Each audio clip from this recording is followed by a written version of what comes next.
Alors, sur votre parcours, vous avez construit votre engagement politique autour des questions sociales et des droits humains. Qu'est-ce qui vous a le plus profondément marqué dans votre parcours? Pas entre les deux, enfin sociaux ou droits humains, parce que vraiment les deux questions pour moi sont complètement liées. Oui. Je pense que c'est toujours un peu les premières fois qui sont évidemment les plus marquantes. Donc moi, deux choses. Je m'engage réellement en politique au moment de la lutte contre le CPE, le contrat première embauche. Elle est marquante parce que c'est une très large mobilisation étudiante, lycéenne aussi, mais beaucoup étudiante, qui dure plusieurs mois, qui tient dans la durée, qui s'élargit et qui est victorieuse, puisque à l'époque, Dominique de Villepin finit par retirer le projet de loi. Donc elle est marquante aussi parce qu'elle est victorieuse, ça donne quand même un peu d'élan pour la suite. Et après, aussitôt après mon adhésion au PCF, j'accompagne avec plein d'autres gens une lutte de travailleurs sans papier. Ça doit être aux alentours de 2007. Il y a beaucoup de luttes à ce moment-là qui émergent de travailleurs sans papier, accompagnés souvent par la CGT ou par d'autres, mais beaucoup avec la CGT. Et c'est des salariés qui vont finir par squatter, mais en même temps en étant accueillis dans une église dans le 92, et qui vont faire par moments une grève de la faim, qui vont vraiment aller jusqu'au bout de leur lutte, et une grande partie d'entre eux sera régularisée. Et je crois que le côté marquant, c'est évidemment à quel point des personnes concernées jusque dans leur chair peuvent faire des mobilisations assez incroyables. Et puis à la fois combien, justement, les questions dites sociales, parfois cataloguées comme étant juste sociales, ou les questions qui sont plutôt droits humains, société, comment elles sont absolument imbriquées. Et dans le cadre de cette lutte, j'ai pu l'apprendre très vite. Voilà peut-être les deux moments marquants d'entrée. Et après, il y en a plein d'autres, mais je pense que celles-là, elles m'ont peut-être beaucoup structurée en fait pour la suite. Merci. On va parler de la commission d'enquête sur les accords du Touquet, dont vous êtes rapporteur. À Calais comme ailleurs, des assos comme Utopia 56, qu'on connaît plutôt bien, viennent en aide aux exilés à la rue face à l'inaction publique. Comment en est-on arrivé à déléguer l'urgence humanitaire au tissu associatif? Et comment faire pour que l'État assume enfin ses responsabilités? Alors d'abord, je dirais qu'il y a une partie qui est déléguée directement aux associations, qui délèguent dans le cadre d'un mandat de service public, d'une délégation de service public. Mais le gros, là où vous avez raison, c'est que ce sont des associations qui ne sont pas mandatées, absolument pas parfois subventionnées non plus par le gouvernement, qui en fait pallient à l'absence de l'État pour des réponses d'ordre social, humanitaire. Et dans le cas de ce qui se passe dans le Calaisis et dans le Dunkerquois, en fait l'État est surtout présent pour le sécuritaire, c'est-à-dire pour entraver le départ des personnes exilées qui souhaitent faire la traversée. Et donc l'expérience de l'État français pour ces personnes exilées, ça va surtout être des forces de l'ordre qui démantèlent les campements, les forces de l'ordre qui crèvent les bateaux pneumatiques, des forces de l'ordre, certes aussi, qui à certains moments vont venir les secourir. On a eu des expériences de policiers aussi qui faisaient des massages cardiaques pour réanimer les personnes. Tout ça évidemment existe aussi, mais globalement l'expérience de l'État, c'est des expériences d'ordre sécuritaire, de contrôle permanent. Et en revanche, sur la partie humanitaire, elle est très faible au regard du reste et surtout largement insuffisante. Donc heureusement qu'il existe des associations, des citoyens qui d'un seul coup fondent parfois même une association, parce que c'est le cas dans le Nord et dans Pas-de-Calais. Il y a des citoyens de différentes villes qui se sont fondés en association, qui... devant en fait une désertion de l'État sur ces questions-là, devant un déni d'humanité, vont venir juste tendre la main à leur prochain, quoi, là, pour le coup. Et donc, moi, je suis toujours... C'est pas la question d'être admiratif, parce que ça, on peut se le dire, et puis après, rentrer chez soi, il se passe rien. Mais particulièrement impressionnée aussi par leur savoir-faire. Elles mettent en place vraiment des dispositifs... très, très, très impressionnant, très adapté, et où la parole des personnes concernées, des exilés en l'occurrence, est prise en compte. Et ça, à mon avis, ça me semble très, très, très décisif. Et non, on en arrive là pour résumer parce que l'État n'est pas là.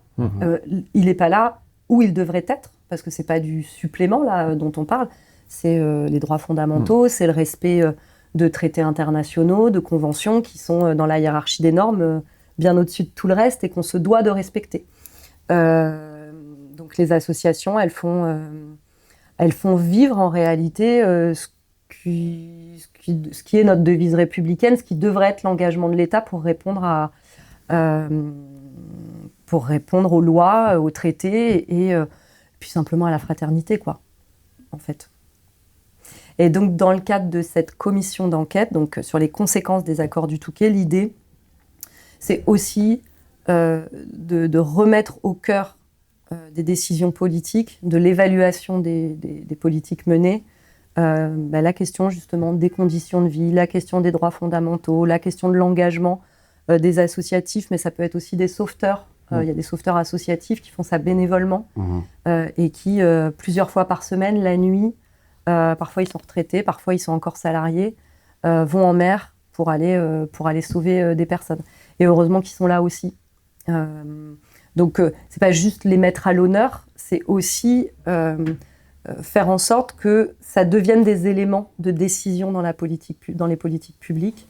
Et puis cette commission d'enquête, j'ai aussi la naïveté de penser que on a besoin, pour pouvoir discuter des politiques migratoires, de se baser sur des faits, des données, de considérer aussi les êtres humains à égalité. Parce que souvent, sur les politiques migratoires, c'est beaucoup basé sur des fantasmes et sur une instrumentalisation. Donc, allez, j'ai encore un peu de naïveté à me dire que dans le cadre d'une commission d'enquête, le boulot du Parlement, à ce moment-là, c'est d'établir des faits. Et après, il y a des décisions politiques à partir de ça, mais au moins qu'il y ait des faits un peu étayés, quoi. Merci. Le traité du Touquet externalise la frontière britannique sur le sol français depuis 2003. Concrètement, qu'est-ce que ça produit aujourd'hui pour les exilés à Calais ?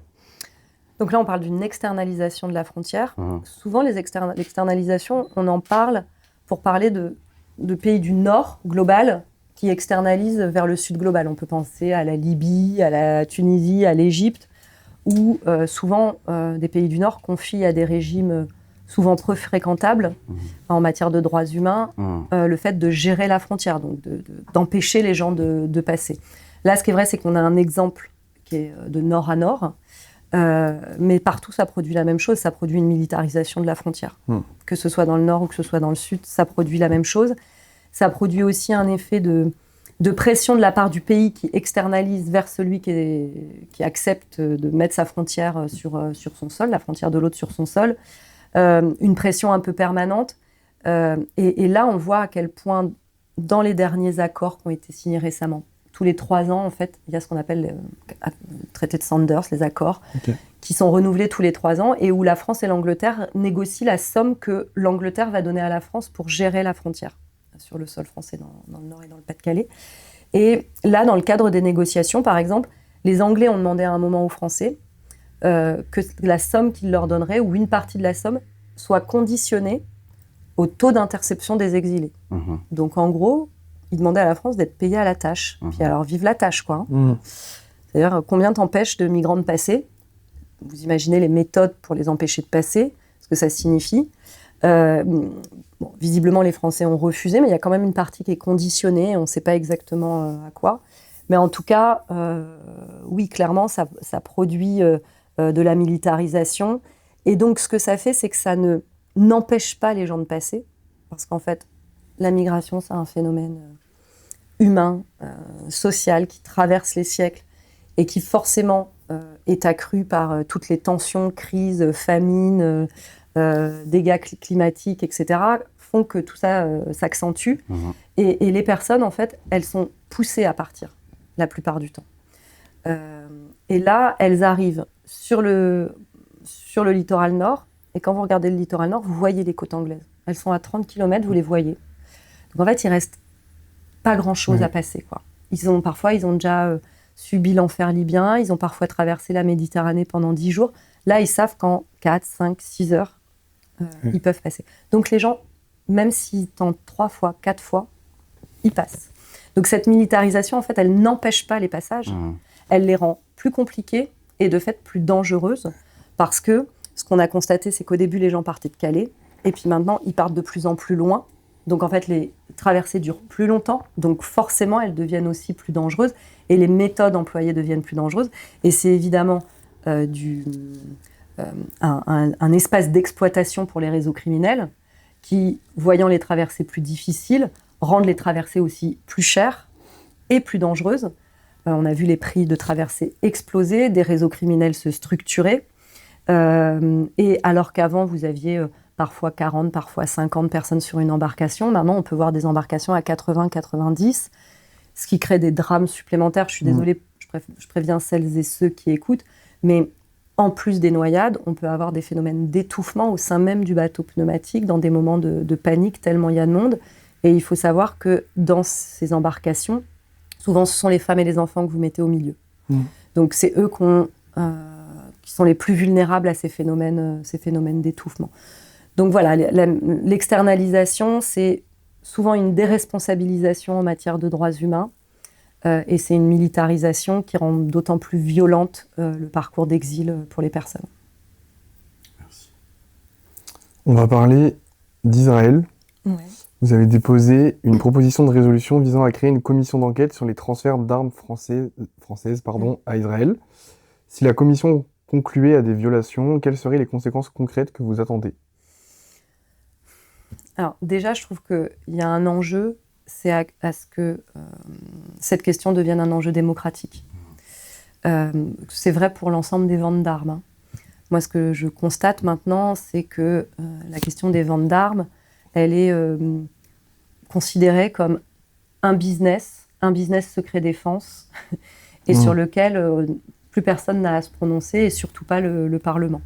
Donc, la France, parce qu'elle est signataire du traité sur le commerce des armes, normalement, vu ce qui se passe actuellement, et même avant, on pourrait dire, en Palestine, à Gaza en particulier, en Palestine, mais même avant le 7 octobre, en réalité, elle aurait dû s'abstenir de livrer des armes ou d'accepter des transits.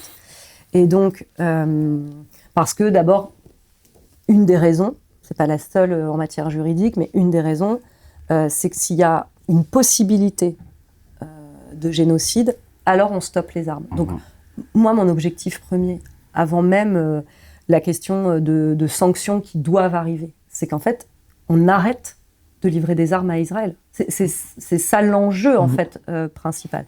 Et donc, c'est aussi créer la pression supplémentaire, aujourd'hui, pour que soit connu ce fait, parce qu'on a un gouvernement qui dit d'abord « on n'en vend pas ouais. ».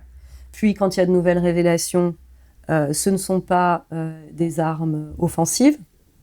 Comment on peut parler aujourd'hui d'armes défensives pour Israël avec ce que l'armée commet et puis ensuite, oui, mais c'est pas exactement ça. Et donc, il y a un énorme flou. Et donc, moi, avant même d'anticiper les conclusions, le premier enjeu, c'est reprendre du contrôle démocratique et qu'on ait un débat, sur des bases de vérité avec le gouvernement français et que les citoyens puissent se saisir de ces bases de vérité pour pouvoir intervenir. C'est important de savoir si son pays, le pays dans lequel on vit, auquel on contribue, fournit ou non des armes à un État génocidaire.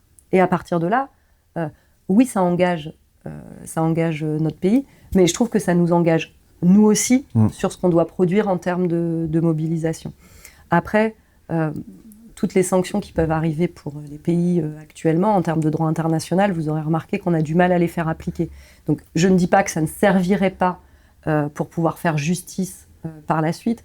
Enfin, vous voyez les mandats internationaux qui sont aujourd'hui normalement délivrés et qui devraient s'effectuer, on a du mal à les obtenir. Moi, je crois surtout, en fait, à la nécessité aujourd'hui d'éléments tangibles qui permettent à chacun et à chacune de savoir où se situer. Et je note quand même dans la dernière période, pour certains, et je peux en faire partie, peuvent considérer que tout ça est trop tard, mais plus on avance, et plus en réalité, la question d'un soutien même minimum à Israël devient particulièrement contestable et grave pour beaucoup de personnes.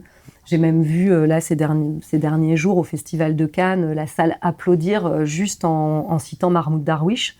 Donc ce qui n'était pas présent les années précédentes.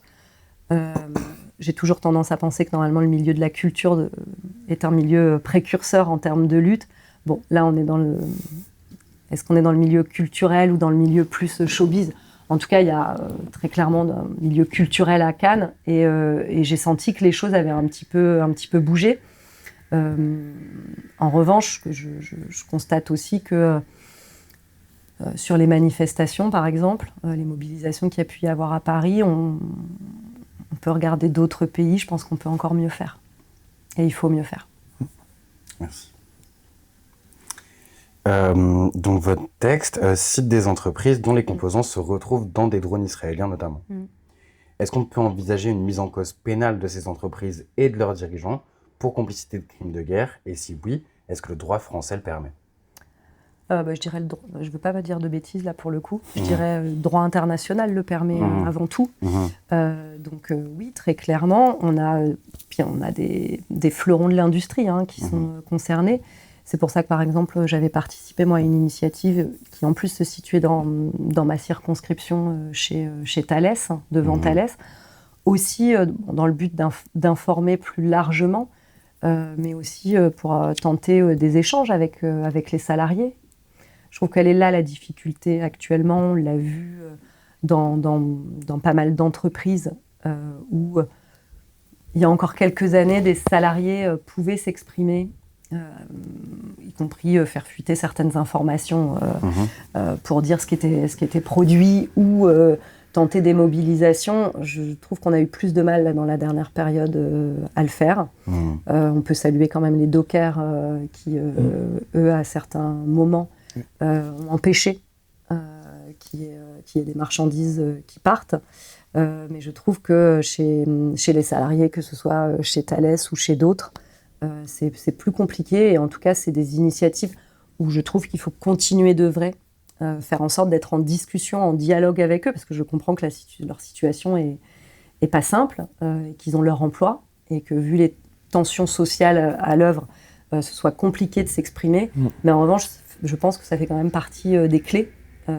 Donc, pareil, oui, ça existe, on peut sanctionner pénalement. Et quand je dis ça, je ne veux pas minimiser l'importance qu'auront ou qu'auraient des sanctions pénales et les possibilités qu'elles s'appliquent. Il faudra qu'on œuvre à ça. Mais l'urgence, là, c'est que ça s'arrête tout ça. Voilà. Donc, on est dans un temps où il faut évidemment tout préparer pour que la justice puisse s'appliquer. Et ça participe, à mon avis, de faire cesser. Mais je pense que là, on a surtout besoin de gagner en très grande pression. Et on ne peut compter, à mon sens, aujourd'hui que sur les citoyens pour faire pression sur les gouvernements.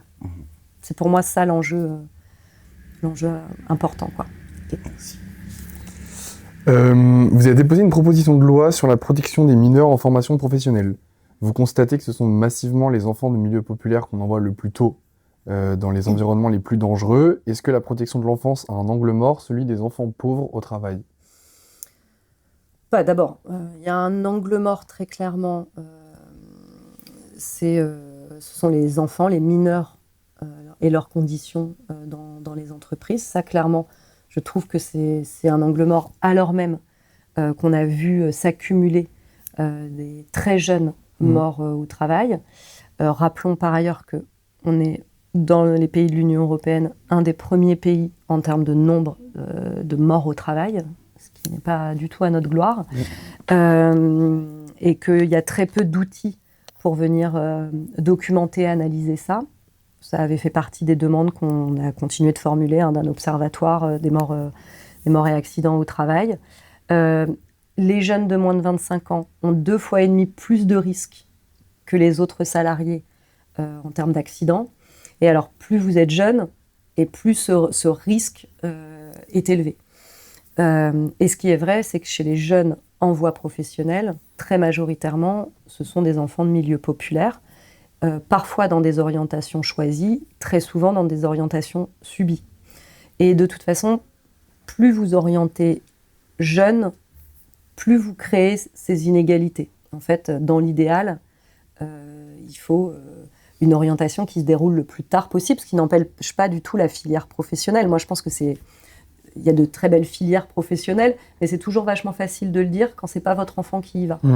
D'ailleurs, vous avez remarqué, plein de ministres viennent le dire, puis à chaque fois on leur dit « Et votre enfant, il y est passé ?» Non. Bon. Donc, c'est pour ça que je précise, oui, il peut y en avoir des très belles, mais à condition que ce soit pas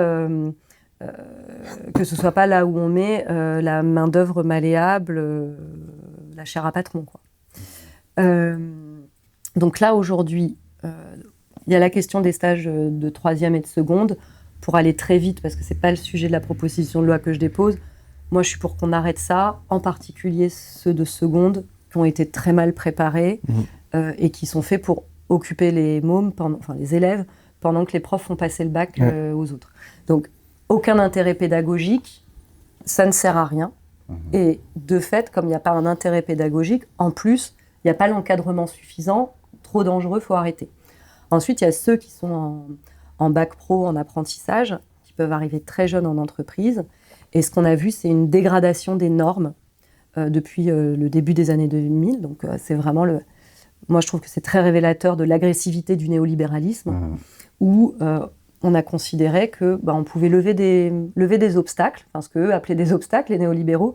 Donc, par exemple, avant, quand un gamin devait aller en entreprise et devait travailler en hauteur ou avoir des charges lourdes, ce genre de choses, on demandait au préalable à l'inspection du travail. Ils ont fait sauter ça, maintenant on prévient l'inspection du travail.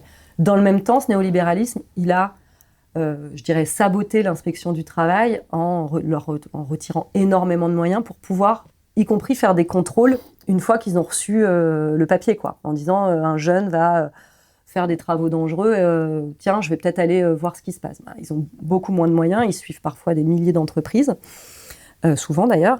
Et puis on s'est dit, tiens, on pourrait peut-être aussi avoir des dérogations la nuit, parce que vous voyez, quand ils veulent faire boulanger, c'est compliqué.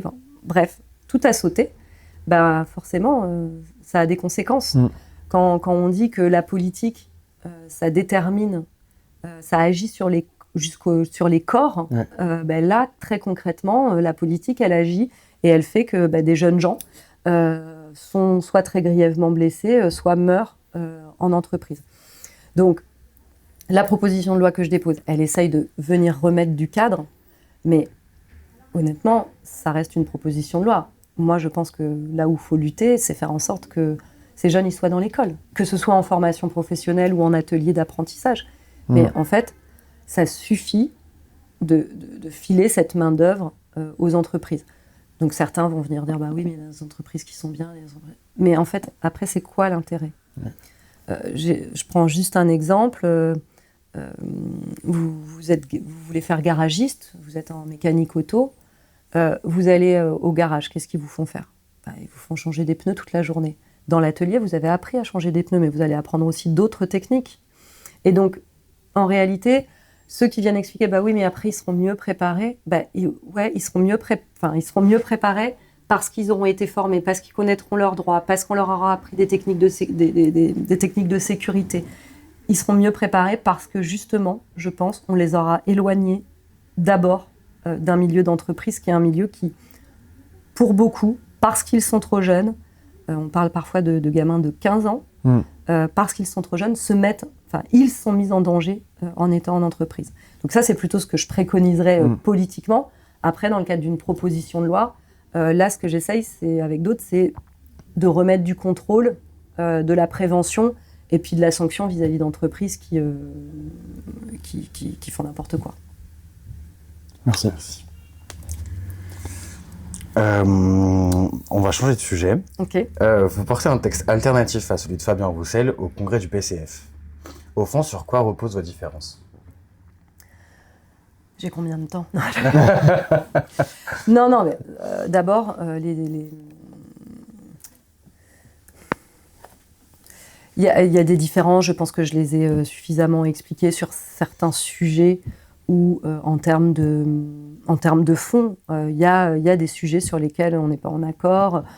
Quand il quand il a parlé de la gauche des allocs, par exemple, c'est quelque chose qui m'a fait bondir, et pas que moi chez les communistes, ou même à gauche. Il y a eu des sujets sur les questions d'immigration, où pareil, j'ai eu des désaccords. Mais ça, à la limite, bon, ça peut exister dans un parti politique, même si là, je dois avouer que l'écart était quand même assez grand. Je peux citer aussi la question de la Palestine, ou sur comment, par la direction de Fabien Roussel, le Parti communiste s'est éloigné du combat historique aux côtés des Palestiniens, qu'il a mené aux côtés des Palestiniens depuis très longtemps. Et donc, de par des déclarations intempestives, ça nous a éloignés, y compris des collectifs unitaires qui se sont fondés depuis longtemps sur les droits et la libération du peuple palestinien. Bon. Le texte avec d'autres communistes à l'offensive que je propose avec d'autres, d'abord, il tente à définir, à régler une question stratégique. Je pense que tous les communistes sont contre l'extrême droite. Ce que, en revanche, je pense qu'il y a en débat, c'est comment on s'affronte à ce danger, à quelle hauteur, peut-être niveau de danger on le place, et ce que ça implique pour nous. Ce qu'on considère avec notre texte, c'est que on est dans une période pré-fasciste, que les signaux sont là pour parler de période pré-fasciste, qu'il y a un danger important que l'extrême droite prenne le pouvoir en accédant à l'État en France, prenne l'État pour accéder au pouvoir en France, et que ça implique de nous plusieurs responsabilités. Évidemment, la première, et je veux le dire tout de suite, non pas comme une précaution, mais parce que je sens que c'est présent dans les débats, une fois qu'on a dit ça, ça n'implique pas de baisser le niveau de revendication ou le niveau d'affrontement qu'il y a à mener avec le capital. Au contraire. Et d'ailleurs, on voit bien à quel point aujourd'hui, les tenants du capitaliste et les milieux d'extrême droite n'ont pas de souci à se rencontrer et à créer la suite. Donc, première chose, cette responsabilité, elle est importante. C'est justement une analyse précise de où en est le capitalisme aujourd'hui. Un capitalisme certes en crise, mais un capitalisme qui trouve les ressources pour en permanence continuer à se dégager des marges. Et donc, ce que je crois, c'est que ça nécessite de nous un très haut niveau d'affrontement avec le capital. Et donc, la seconde responsabilité, c'est celle face à cette période pré-fasciste, c'est la question de l'unité. D'autant plus, je dirais, quand on appartient à une organisation qui a fait parfois 2, parfois 3% aux élections nationales. Ça implique de dire on ne peut pas faire face tout seul.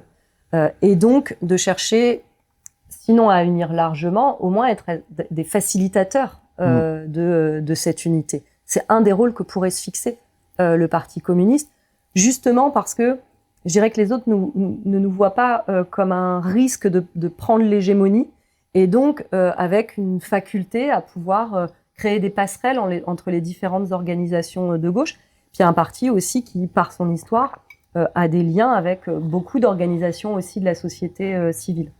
Donc je dirais que il y a l'idée d'un affrontement résolu face au capital. Évidemment, toute la question des différentes dominations et exploitations qui s'entremêlent, qui s'entrecroisent. Et puis, cette question de l'unité, où il faut se défaire de tout ce qui peut être sectarisme ou volonté d'isolement. Et donc ça, je crois que c'est vraiment le cœur du texte qu'on propose et qui, évidemment, diffère de la stratégie actuelle qui, elle, entend visiblement de nouveau présenter un candidat à l'élection présidentielle. Évidemment que chaque organisation politique peut se sentir légitime à présenter un candidat ou à proposer. Mais il y a proposer une candidature et décider que ça soit une candidature isolée des autres. Je pense que ça, c'est une erreur politique, c'est une faute politique dans une période où les dangers sont si immenses. Ok. Ça répond un petit peu à la question qu'on avait ensuite, mais du coup, je peux essayer de la creuser un petit peu. Ouais. Est-ce que, pour vous, du coup, quand vous parlez d'unité, vous pensez, par exemple, à rallier les insoumis? Est-ce que l'idée de la primaire aussi, de Marine Tondelier, de l'après, etc., c'est quelque chose qui vous semblerait intelligent? C'est difficile. Non, mais quand je dis unité, je pense, et je viens de dire pas de sectarisme, je pense que dans la période que nous traversons, ça vaut pas pour toutes les périodes politiques, mais dans la période politique actuelle, il faut chercher à rassembler le plus largement possible à gauche. Voilà. Sinon, on n'y arrivera pas. Et je le relie avec ce que je disais aussi précédemment, avec le niveau d'affrontement face aux forces en présence, soit les forces capitalistes, les forces nationalistes. Ça demande, certains utiliseront le mot de radicalité, on peut employer plein de mots, mais en tout cas, ça demande une action très déterminée, très résolue.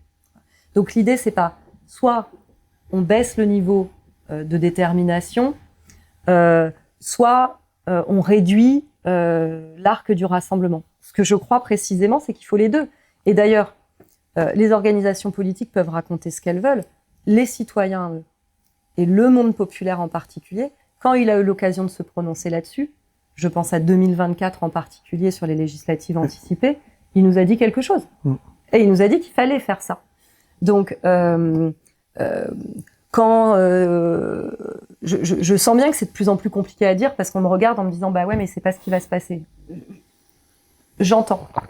La question c'est que je pense que en rendant cette idée comme une idée utopiste ou une pensée magique, ce qu'on ne regarde pas c'est le gâchis qu'on peut produire en s'éloignant de la recette qui a fonctionné en 2024. Voilà.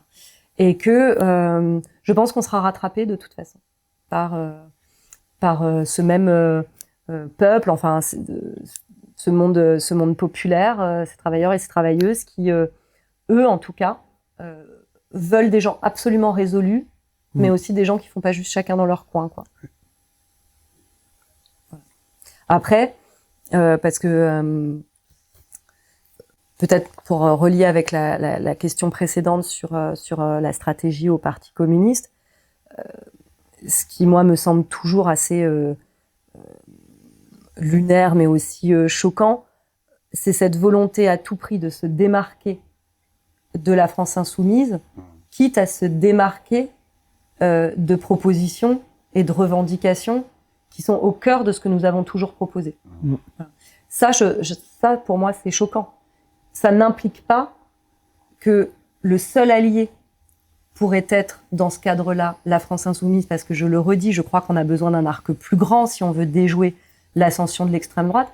Mais en revanche, il y a, oui, une proximité en termes de contenu, en termes de lutte commune, qu'il n'est pas possible de nier. Ou alors, comme c'est le cas actuellement, en le niant, on s'écarte, par exemple, de terrains de lutte où non seulement nous avons notre place, mais nous avons souvent œuvré pendant longtemps, ou en tout cas les communistes, d'ailleurs, ont œuvré ou continuent d'œuvrer localement. Ça nous fait un bon lien avec la question suivante, justement. Ouais. On a pas l'impression parfois que le PCF est loin des problématiques quotidiennes des minorités. Est-ce que le PCF doit être plus woke?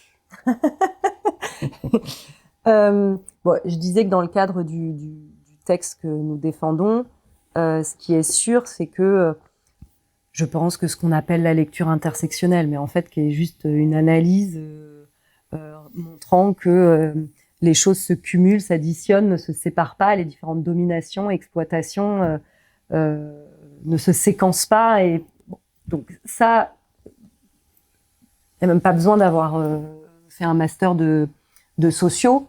C'est des choses qui, par les luttes que nous menons, nous le constatons.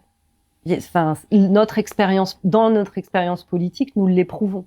Donc, je pense que les volontés de démarcation vis-à-vis de la France insoumise ont conduit parfois à nous éloigner de luttes où pourtant les communistes ont toute leur place. Donc le terme woke, je reviens pas dessus parce que je sais pas. En tout cas, ça veut dire éveillé. Non, mais je sais bien, mais en tout cas, ce que je pense, c'est que sur le terrain de très nombreuses luttes qu'on pourrait dire woke, les communistes ont très souvent été à l'initiative. Et donc, je crois que ça doit se traduire ensuite au niveau aussi de ce qu'on peut raconter nationalement, du récit qu'on fait. Et ensuite, il y a quelque chose qui, pour moi, en tant que communiste, est extrêmement important, et ça fait vraiment partie chez moi de ce qui me raccroche beaucoup à la culture communiste, parce que je dirais que je suis presque plus attachée à la culture communiste qu'au parti même. Pour moi, ça a plus de force encore que l'appartenance à un parti, à une carte, même si ça ne se limite pas à ça. Mais en tout cas, dans cette culture-là, la question, on n'utilisait pas le terme minorité. C'est pas un terme qu'on utilisait. D'ailleurs, on peut le contester parce que c'est des personnes qui sont minorisées, qui sont le terme de minorité, tout comme le terme de dominé, est quelque chose qu'on peut re-questionner. Moi, je parle des dominés ou des dépossédés. Eh bien, très clairement, dans notre culture de lutte, ce sont eux et elles qui doivent être les acteurs de leur propre lutte. Et dans le cadre des luttes, les communistes sont leurs alliés. Et ça, c'est quelque chose, à mon avis, que nous devons trouver, retrouver, renforcer de manière importante. Mais pas oublier que c'est les premiers concernés qui sont en pointe dans leur lutte. Et donc que les minorités sont en pointe dans leur lutte. Parce que je pense aussi que les attaques, la montée des attaques, des agressions qui peuvent exister, on peut penser les agressions homophobes, mais aussi les très nombreuses discriminations vis-à-vis des personnes handicapées, par exemple, la montée d'agressions racistes. Tout ça, ce sont les symptômes d'une société pré-fasciste. Et donc, il faut qu'on puisse le lire comme ça, ce qui implique une forme de devoir, je dirais, de lutte à être aux côtés des personnes qui sont les plus vulnérables, ou en tout cas qui sont les plus attaquées par ce système qui est en train de favoriser une société fasciste, ou en tout cas, Gramsci, lui, il parle des symptômes morbides de la fascisation. Ces éléments-là, d'agression, de niveau de violence, on voit aussi combien les masculinistes peuvent être présents et ce que ça implique.